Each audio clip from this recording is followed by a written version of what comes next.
యాకోబు ఒక్కడు మిగిలిపోయెను. ఒక నరుడు తెల్లవారు వరకు అతనితో పెనుగులాడెను. ఆదికాండం 32వ అధ్యాయం 24వ వచనం. ఒక్కడే మిగిలిపోయాడు. ఈ మాటలు మనలో ఒక్కొక్కరిలో ఎంత భిన్నమైన అనుభవాలను గుర్తుకు తెస్తున్నాయి. కొందరికి ఒంటరితనం, చింత గుర్తొస్తాయి. కొందరికేమో ప్రశాంతత, విశ్రాంతి స్ఫురిస్తాయి. దేవుడు లేకుండా ఒక్కడే మిగిలిపోవడం చాలా భయంకరమైన స్థితి. కానీ దేవునితో ఒంటరిగా ఉండటం పరలోకపు ఆనందానికి మారుపేరు. దేవునికి చెందిన వాళ్ళు ఎక్కువ సమయాన్ని ఒంటరిగా ఆయనతో గడపగలిగితే గతంలో లాగా ఆత్మలో వీరులైన వారు ఈ కాలంలో కూడా మనకు ఉంటారు. మన ప్రభువే మనకు మాదిరి. దేవునితో ఒంటరిగా గడపడానికి క్రీస్తు ఎన్నిసార్లు వెళ్ళేవాడో గమనించండి. మీరు ప్రార్థించేటప్పుడు మీ గదిలోనికి వెళ్ళి తలుపు వేసుకుని ప్రార్థించండి అని ఆయన ఆజ్ఞాపించడంలో చాలా గొప్ప ప్రయోజనం ఉంది.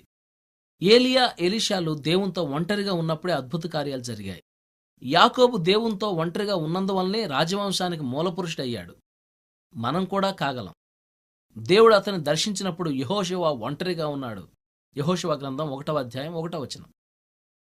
గిద్యోను, యెఫ్తా వీళ్ళంతా ఒంటరిగా ఉన్నప్పుడే ఇశ్రాయేలును రక్షించమని వాళ్ళకి ఆజ్ఞ వచ్చింది. న్యాయాధిపతులు 6వ అధ్యాయం 11వ వచనం, 11వ అధ్యాయం 29వ వచనం. అరణ్యంలో మండే పొద దగ్గర మోషే ఒక్కడే ఉన్నాడు. నిర్గమకాండం 3వ అధ్యాయం 1 నుండి 5 వచనాలు. దేవదూత కొర్నేలి దగ్గరకు వచ్చినప్పుడు అతడు ఒక్కడే ఉండి ప్రార్థన చేసుకుంటున్నాడు. అపోస్తల కార్యం 10వ అధ్యాయం 2వ వచనం. పేతురికి అన్యుల దగ్గరికి వెళ్ళమని ఆజ్ఞ వచ్చినప్పుడు మిద్దె మీద అతడుతో ఎవరూ లేరు. బాప్తిస్మమిచ్చే యోహాను అరణ్యంలో ఒక్కడే ఉన్నాడు. లూకాసు వార్త 1వ అధ్యాయం 8వ వచనం. ప్రియ శిష్యుడైన యోహాను పద్మసులో ఒంటరిగా దేవునితో సన్నిహితంగా ఉన్నాడు. ప్రకటన గ్రంథం 1వ అధ్యాయం 9వ వచనం. దేవునితో ఒంటరితనాన్ని కోరుకోండి. మనం ఆశీర్వాదాలు పొందితేనే ఇతరులకు ఆశీర్వాద కారణంగా ఉంటాం. ఒంటరి ప్రార్థనను మనం నిర్లక్ష్యం చేస్తే మనల్ని మనమే నష్టపరుచుకోవడం కాకుండా ఇతరులకు దీవెనలు అందకుండా చేసిన వాళ్ళం అవుతాం.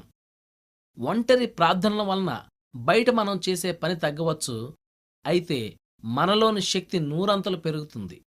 ఫలితంగా మనుషులు మనలో క్రీస్తునే చూస్తారు. ఒంటరి ప్రార్థన ప్రాముఖ్యత గురించి ఎంత చెప్పినా అతిశయోక్తి కాదు.